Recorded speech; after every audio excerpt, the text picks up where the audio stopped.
Dear students,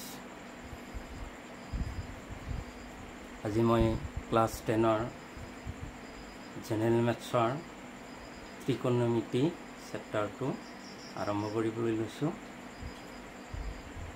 প্ৰথমতে আহিম ত্ৰিকোণমিতি মানে কি? ইংৰাজীত কোৱা হয় ত্ৰিগোণমিতি। ট্ৰাই মানে হল তিনি, গণ মানে হল বাহু, মেট্ৰন মানে হল জোখমাক। এই তিনিটা শব্দ মিলি পেলাই ত্ৰিগোণমিতি। অসমীয়াত ত্ৰিকোণমিতি, অসমীয়াতো সেই একে অৰ্থ প্ৰকাশ কৰিছে। তিনিটা বাহুৰ জোখমাক, অৰ্থাৎ তিনিটা বাহু কিহত থাকে? ত্ৰিভুজৰ তিনি বাহু থাকে, গতিকে ত্ৰিভুজৰ জোখমাক আমি ত্ৰিভুজৰ জোখমাক লম। ত্ৰিভুজৰ তিনিটা কোণ আৰু তিনিটা বাহুৰ জোখমাক হ'ব। এতিয়া ত্ৰিভুজৰ তিনিটা বাহুৰ জোখমাক অৰ্থাৎ ত্ৰিকোণমিতি কিয় আমাক লাগে? ত্ৰিভুজৰ তিনি বাহুৰ জোখমাকটো আমি এনেও কৰিব পাৰোঁ, কিন্তু ত্ৰিকোণমিতি কিয় লাগে? ত্ৰিকোণমিতিটো কিহৰ বাবে প্ৰয়োজন হ'ল? প্ৰথমতে আমি সেই ইয়াৰ প্ৰয়োজনীয়তাটো তোমালোকক জনাও কিয় লাগে। কিছুমান অসম্ভৱ জোখমাক আমি ত্ৰিকোণমিতিৰ সহায়ত জুখিব পাৰোঁ। ত্ৰিকোণমিতি নাথাকিলে আমি সেই জোখমাকবিলাক কৰোঁতে আমাৰ বহুতো কষ্ট হ'লে হয় আৰু কিছুমান অসম্ভৱেই হ'লে হয়। গতিকে তেনেকুৱা কিছুমান জোখমাক চা, যেনেকুৱা কুতুব মিনাৰ। কুতুব মিনাৰৰ জোখমাকটো কোনোবাই কৰি থৈছে, তথাপি তুমি দিল্লীৰ কুতুব মিনাৰটো চাই পেলাই তোমাৰ মন গ'ল যে এইটো আচলতে কিমান ওখ, তুমি নিজেই উলিয়াব পাৰিবা। সেই কুতুব মিনাৰটোৰ উচ্চতাটো তুমি উঠিব নালাগে। কুতুব মিনাৰত তুমি তলৰ পৰাই সেইটো য'তে আছ তাৰে পৰাই তুমি জুখিব পাৰিবা।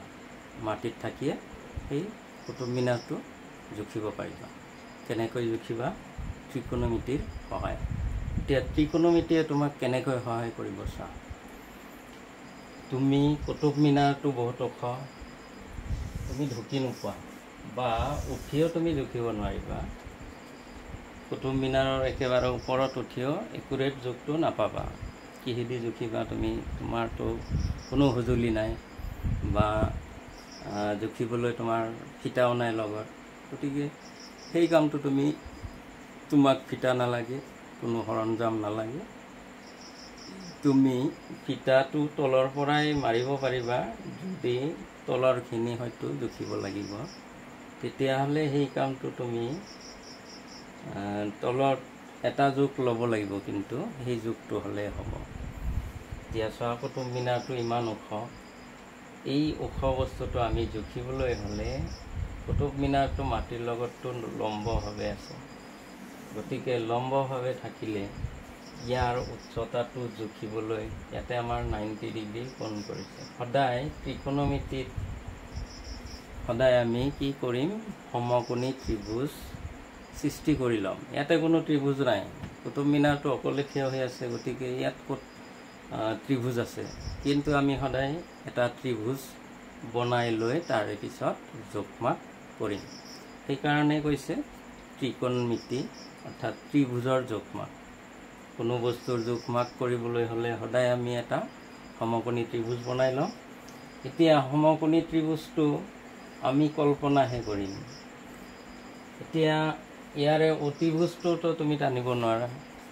এইখিনি হয়তো তুমি কি কৰিছা, ইয়াৰে ছাৰ দৈৰ্ঘ্যটো জুখিব পাৰিবা। কুতুব মিনাৰটো কোনোবা সময়ত ইয়াৰ ছাঁ এইখিনি হ'ব, কিছু সময়ত আকৌ দীঘল হ'ব আৰু বেছি। সেই ছাৰ দৈৰ্ঘ্যৰ পৰা তুমি কুতুব মিনাৰৰ উচ্চতাটো উলিয়াব পাৰিবা। এতিয়া এইটো উলিওৱাৰ কাৰণে তোমাৰ এইটো জোখ হ'লে যথেষ্ট।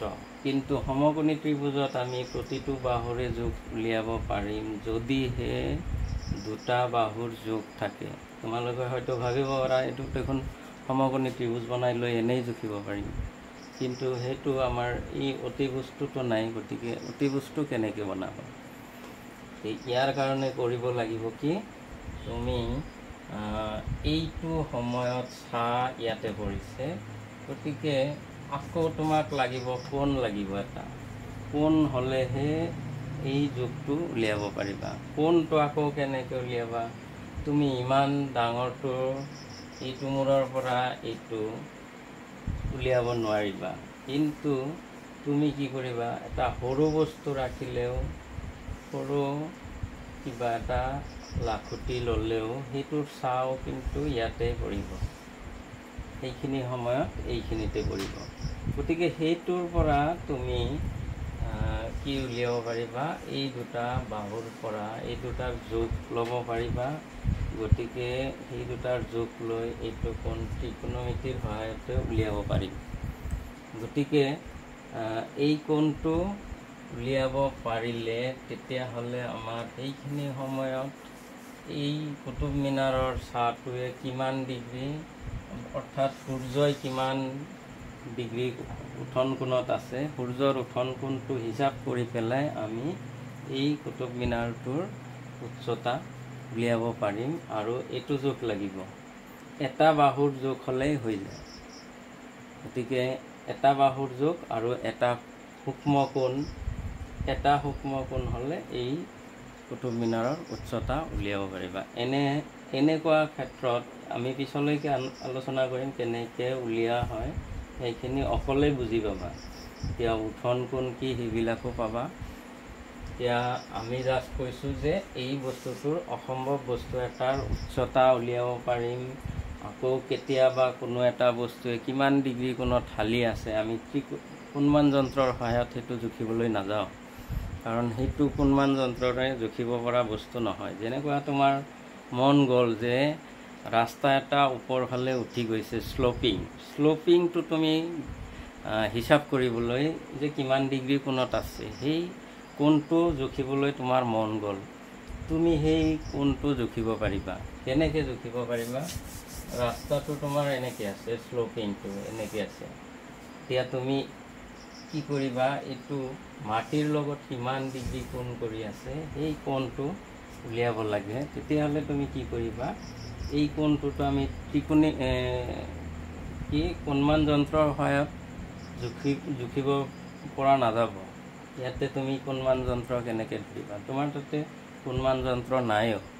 তুমি হয়তো ৰাস্তাটোৰ ইয়াৰ পৰা তুমি এটা লম্ব কল্পনা কৰিব পাৰিবা, অৰ্থাৎ ৰছী এডাল পেলাই দি ইয়াৰ জোখ বা ফিটা এডাল পেলাই দি ইয়াৰ জোখ মাটিলৈকে এইখিনিৰ পৰা মাটিৰ পৰা এইখিনিৰ উচ্চতা কিমান, আৰু এইখিনিৰ পৰা এইখিনিৰ দূৰত্ব কিমান, সেই দূৰত্বৰ পৰাই তুমি এই এংগুলটো উলিয়াব পাৰিবা। যে ত্ৰিভুজৰ যিকোনো দুটা বস্তু থাকিলে আমি হয়তো কোণো উলিয়াব পাৰিম, নাইবা বাহু লাগিলে বাহু উলিয়াব পাৰিম। গতিকে এইবিলাক জোখ আমি কিহৰ দ্বাৰাই কৰোঁ?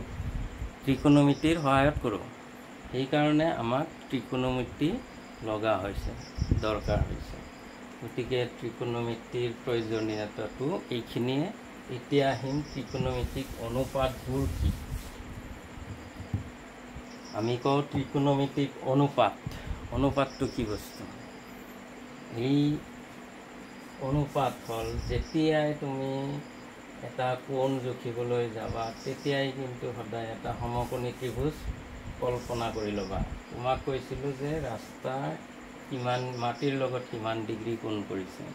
গতিকে এইটো তুমি তাৰে পৰাও জুখিব নালাগে, ইয়াৰে পৰাই তুমি এটা কল্পনা কৰি লোৱা। গোটেইখিনি একেবাৰে শীৰ্ষত উঠিব নালাগে, তুমি অলপ দূৰৰ পৰাই এটা লম্ব টানি ল'বা, অৰ্থাৎ ওলম ল'লেও হ'ব, ওলমৰ পৰা আমি লম্ব পাওঁ। গতিকে সেই ওলমেদি আমি মাটিলৈকে পেলাই দিলে সেইটোৰ জোখ ল'ম। আকৌ সেই ওলমৰ পৰা এইটো পাদবিন্দুলৈকে ইয়ালৈকে আহিম, জুখিম, জুখি পেলাই এই কোণটো জুখিম। গতিকে সদায় এটা সমকোণী ত্ৰিভুজ কল্পনা কৰি পেলাই আমি কৰিম। সেইকাৰণে আমাক লাগে কি সমকোণী ত্ৰিভুজ লাগে। সমকোণী ত্ৰিভুজ বনাই পেলাইহে এই ত্ৰিকোণমিতিক অনুপাতকেইটা উলিয়াম। এতিয়া অনুপাতনো কি বস্তু? যে ত্ৰিভুজৰ সমকোণী ত্ৰিভুজৰ বাহুবিলাকৰ অনুপাতে হ'ল এই ত্ৰিকোণমিতিক অনুপাত। কি কি অনুপাত আছে? সাইন, SINE, সংক্ষিপ্ত নাম হ'ল SIN। কচাইন, কচাইন সংক্ষিপ্ত হ'ল কচ। টেনজেণ্ট, টেনজেণ্টৰ পৰা টেন হৈছে। কচেকেণ্ড, কচেকেণ্টৰ পৰা কচেক হৈছে। ছেকেণ্ড, ছেকেণ্ডৰ পৰা চেক। কটেনজেণ্টৰ পৰা কট। এই 6টা অনুপাত কেনেকৈ আহিল তোমালোকে চোৱা। এই যে ত্ৰিভুজৰ 3টা বাহু, এই 3টা বাহুৰ অনুপাতবিলাকৰ নামেই হ'ল এই কেইটা অনুপাতবিলাকৰ নামাকৰণ কৰিছে। প্ৰথমতে তোমালোকৰ এই 6টা নামহে মুখস্থ হ'ব লাগিব। এই সাইন, কচ, টেন, কচেক, চেক, কট। 6টাৰ মাজত 3টা মুখস্থ, নামকেইটাতো মুখস্থ কৰিবই লাগিব। তাৰে পিছত অনুপাতহে 3টা হ'লেই হয়। কেনেকৈ? এই সাইন নাম হ'লে এই সাইন নামটো আকৌ কোনোবা এটা সূক্ষ্ম কোণৰ সাপেক্ষেহে লোৱা হ'ব। এইটো সমকোণী ত্ৰিভুজৰ 2টা সূক্ষ্ম কোণ থাকে। যিকোনো এটা কোণৰ সাপেক্ষে এই অনুপাত লোৱা হ'ব। তুমি এইটো কোণৰ সাপেক্ষে যেতিয়া ল'বা, তেতিয়া এইটো ধৰিলোঁ ABC ত্ৰিভুজ, ABC ত্ৰিভুজ। ABC ত্ৰিভুজৰ 3টা বাহু, কিন্তু অনুপাত 6টা। কেনেকৈ হ'ল? তুমি ABৰ লগত ACৰ এটা অনুপাত, BCৰ লগত ACৰ এটা অনুপাত, BCৰ লগত ABৰ এটা অনুপাত, আকৌ এইকেইটা ইনভাৰ্চ কৰি আমি পাম ACৰ লগত AB, ACৰ লগত BC, ABৰ লগত BC। এনেকৈ 6টা অনুপাত পাম। সেই 6টা অনুপাতৰ নামাকৰণ কৰা হৈছে এইকেইটাই দি। এতিয়া ইয়াতে সূক্ষ্ম কোণ, কোনো এটা সূক্ষ্ম কোণ সাপেক্ষে ধৰি ল'লোঁ A, sine A। Sine A ক'লে তেতিয়া তোমাৰ কি কি বাহুৰ অনুপাত হ'ব চোৱা। এতিয়া সাইন A কৈছোঁ যেতিয়া A কোণৰ ইয়াতে বাহুবিলাকৰ নামাকৰণ আগতে নাম, সমকোণী ত্ৰিভুজৰ বাহুবিলাকৰ নাম হয়। এইটো কোৱা হ'ব, এইটো সূক্ষ্ম কোণ এইটোৰ সাপেক্ষে লোৱা গৈছে তেতিয়া তোমাৰ এইটোতো সদায় অতিভুজে, ইয়াৰ আৰু বেলেগ কোনো নাম নাই। ই সদায় অতিভুজ। ইয়াক আমি ক'ম এই সূক্ষ্ম কোণৰ সন্নিহিত কোণ নাইবা সংলগ্ন কোণ। আৰু এইটো ক'ম আমি এই সূক্ষ্ম কোণটোৰ বিপৰীত কোণ অথবা সন্মুখৰ বিপৰীত বাহু অথবা সন্মুখৰ বাহু।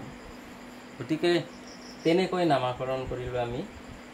এই দুটাহে বাহু আৰু এইটো অতিভুজ। গতিকে কেতিয়াবা এইটো সন্নিহিত বাহু হ'ব, এইটো বিপৰীত বাহু হ'ব, যদি এই কোণৰ সাপেক্ষে হয়। যদি চি কোণৰ সাপেক্ষে হয়, তেতিয়া কিন্তু সন্নিহিত বাহুটো BC হ'ব আৰু সন্মুখৰ বাহুটো AB হ'ব, সেই সূক্ষ্ম কোণটো।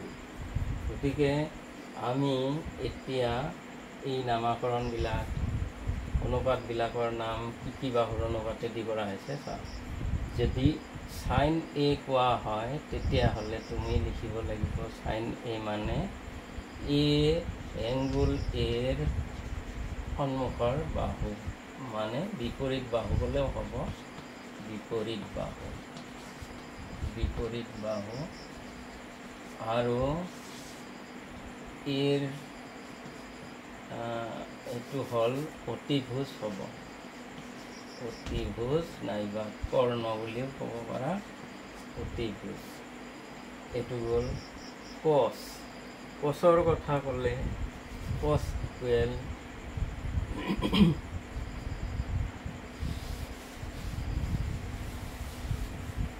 এইকেইটা মুছি দিছোঁ সাইন কস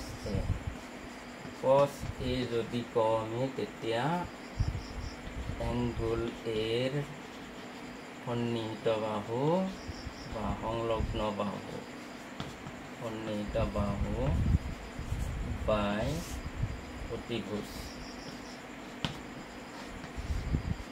একেবাৰে সহজ বস্তু কিন্তু এইখিনি কথা আগতে ক্লিয়াৰ হ'লে একো নাই টেন এ ক'লে এইটো এৰ বিপৰীত বাহু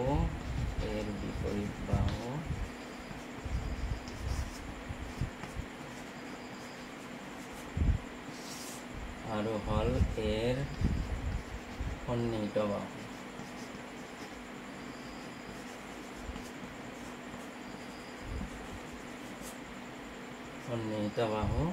তাৰে পিছত আহিল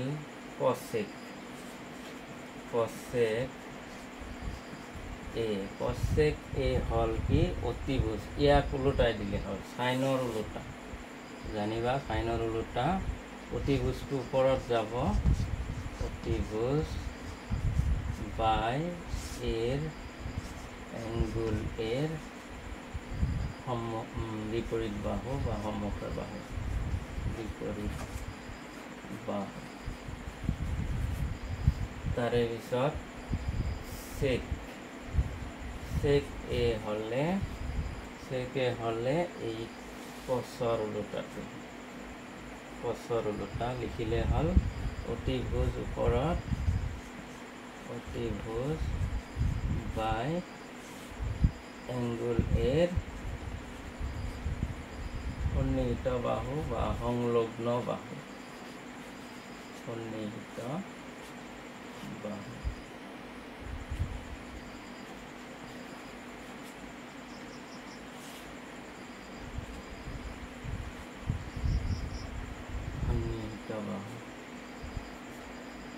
আৰু থাকিল টেনটো হ'ল টেন নহয় কট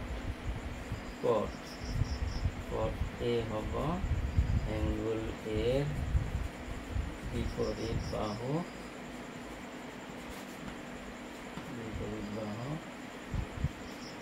আৰু হ'ল এৰ বিপৰীত নহয় এইটো টেনৰ ওলোটা সন্নিহিত বাহু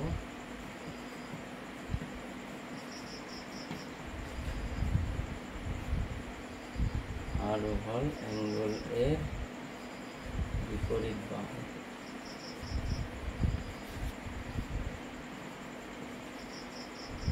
একো নাই জাষ্ট এইখিনি কথা মনত ৰাখিব পাৰিলে হ'ল সব ত্ৰিকোণমিতি ইজি হৈ যাব যদি এইকেইটা প্ৰথমতে মুখস্থ কৰি ল'ব পৰা সাইন কস টেন এই তিনিটাৰ পৰাই আকৌ বাকী তিনিটা কৰিব পাৰিম খালি জাষ্ট ইনভাৰ্স কৰি দিলে হ'ল ওলোটাই দিলে হ'ল এতিয়া নামকেইটা জানিব লাগে সাইনৰ বিপৰীতে কচৰ বিপৰীত হয় চেক টেনৰ বিপৰীত হয় কট এইখিনিয়ে মূল কথা এতিয়া ত্ৰিকোণমিতিক অনুপাত আগতে আমি অনুপাতটো চিনি পাম এতিয়া অনুপাত চিনি পোৱাৰ পিছতহে আমি আৰু ইয়াৰ লগত জড়িত যোগমাকবিলাক আমি কৰিব পাৰিম এইটো হ'ল মূল কথা ত্ৰিকোণমিতিৰ মূলে হ'ল এইটো এতিয়া এইখিনি জানাৰ পিছত তোমাৰ যিমান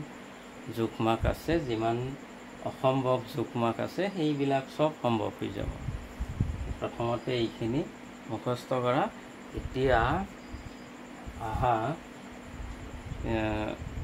আমি কি কৰিম এতিয়া কিছু কথা বেলেগকৈ এইটো আমি আন ধৰণেও প্ৰকাশ কৰিব পাৰিম তেনেকৈ এইবিলাক নহয় এইটো বুজি পেলাই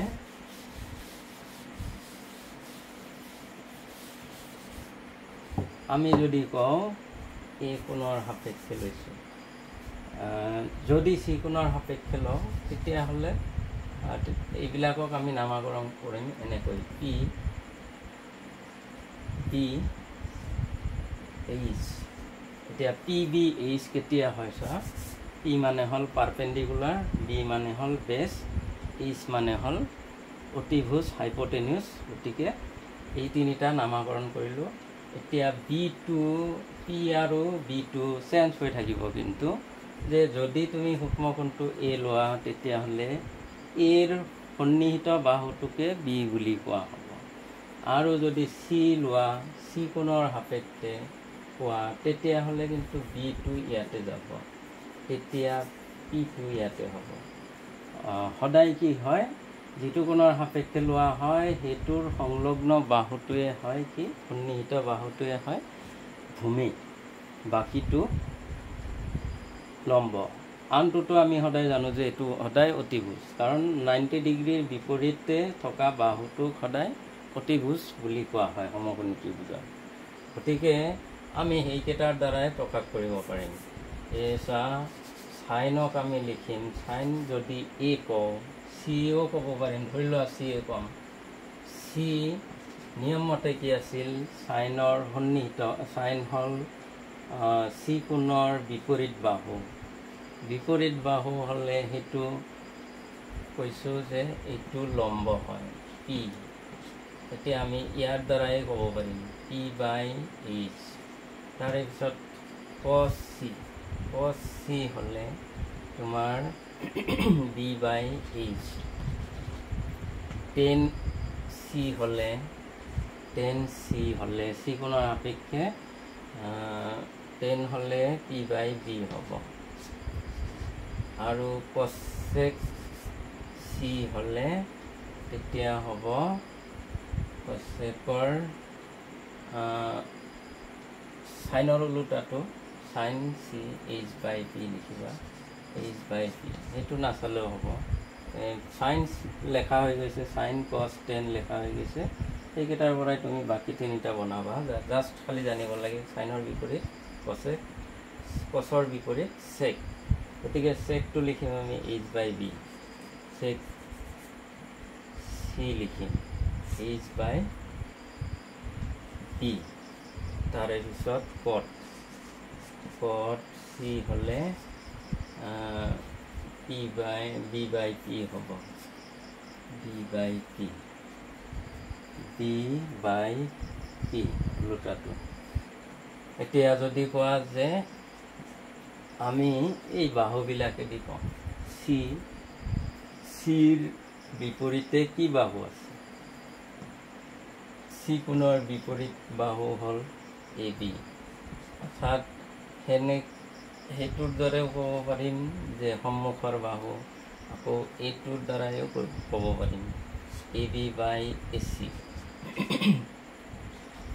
কট চি হ'লে বি বাই এইচ, বি মানে হ'ল B C by A C. তাৰে পিছত পি মানে A B by B C. তাৰে পিছত এইটো হ'ব কি এইচ বাই, অৰ্থাৎ এ চি বাই পি মানে এ বি, আৰু চেকৰ হ'লে এইচ বাই বি মানে এইচ হ'ল A C by B C, আৰু টেনৰ কটৰ কট হ'লে হ'ব কট চি হ'লে বি বাই পি, গতিকে B C by A B. এইকেইটা বস্তু আমি জানিলোঁ। গতিকে আমি সেই সন্মুখৰ বাহু, সন্নিহিত বাহু এইবিলাকেদি লিখাত চাই আমি এনেকৈ বনাই ল'লে আমাৰ বেছি সুবিধা হ'ব। আৰু আমি সদায় কি এই বাহুৰ দ্বাৰাই লিখিব জানিব লাগিব। আচলটো হ'ল সেইটো, এই বি পি এইবিলাক সন্মুখৰ বাহু, সন্নিহিত বাহু এইবিলাকৰ দৰকাৰ নপৰিব। গতিকে প্ৰাথমিক ধাৰণা হিচাপে আমি দিছিলোঁ সন্মুখৰ বাহু বিপৰীত বাহু এইবিলাকেদি কৈছিলোঁ বা সন্নিহিত বাহু। এতিয়া আমি আচলতে সদায় চিত্ৰটো চাই ক'ব পৰা হ'ব লাগিব। চিত্ৰৰ পৰা এতিয়া যিকোনো দিলে তুমি ক'ব পাৰিলে হ'ল বাহুবিলাকৰ নামেদি। এতিয়া যদি আমি ইয়াক পি কিউ এদি কওঁ তেতিয়াহ'লে পি কিউ আৰ। তেতিয়াহ'লে তোমাক যদি পি কোণৰ সাপেক্ষে ক'বলৈ দিয়ে তুমি কেনেকৈ ক'বা? পি কোণৰ দ্বাৰাই ক'লে বাহুৰ নামেদি ক'ম আমি, এইবিলাক নামেদি। এতিয়া আৰু বি পি এইচ এইবিলাক নিলিখোঁ, সন্মুখৰ বাহু বিপৰীত বাহু নিলিখোঁ। যিটো কোণৰ সাপেক্ষে কোৱা হয় সেই কোণৰ সাপেক্ষে অনুপাতবিলাক লিখি পেলাওঁ। চাইন পি হ'লে তুমি জানিছিলা যে সন্মুখৰ বাহু পি কোণৰ সন্মুখৰ বাহু কিউ আৰ বাই পি আৰ। কছ পি হ'লে হ'ব পি কিউ বাই পি আৰ। এনেকৈ লিখাটোৱে হ'ল তোমাৰ টেন। ইফেক্টিভ এইটোহে বেছি। টেন পি হ'লে কিউ আৰ বাই পি কিউ। তাৰপিছত কচেক পি হ'লে হ'ব পি আৰ বাই, এই তিনিটা হ'ল মানে হ'লে চাইনৰ ওলোটা কচেক, সেইকাৰণে পি আৰ বাই, আৰু চিত্ৰ চাব নালাগে, পি আৰ বাই কিউ আৰ। তাৰে পিছত চেক পি আমি চাম কচটো পি আৰ বাই পি কিউ। আৰু পট পি সমান পট টেনৰটো চালে হ'ল পি কিউ বাই কিউ আৰ। ওলোটা কৰি দিলে হ'ল, জাষ্ট হৈ গ'ল। গতিকে আমি এনেকৈ লিখিব পৰাটো হ'লেহে কামত লাগিব বেছি, আৰু সদায় আমি এইটো ফৰ্মতে লিখিম। আমি অংকবিলাক কৰোঁতে সদায় এনেকৈ লিখিম। আমাৰ সোনকালে এইটো মনত আহিব লাগিব। বিপৰীত বাহু এইবিলাক আমি এতিয়া পাহৰি যাম। প্ৰথম কিন্তু এইবিলাকেদি লিখি ল'ম। লিখি পেলাই মুখস্থ হোৱাৰ পিছত আৰু আমি সেইখিনি কথা এইবিলাক বাহুৰ দ্বাৰাই ডাইৰেক্টকৈ ক'ম। ত্ৰিকোণমিতিৰ প্ৰাথমিক কথাখিনি এইখিনিয়ে। তোমালোকে এইখিনি আগতে ক্লিয়াৰ হৈ লোৱা, তাৰে পিছতহে আমি বেলেগ অনুশীলনীত যাম। আজিলৈকে এইখিনিতে এৰিছোঁ। নেক্সট ক্লাছত লগ পাম।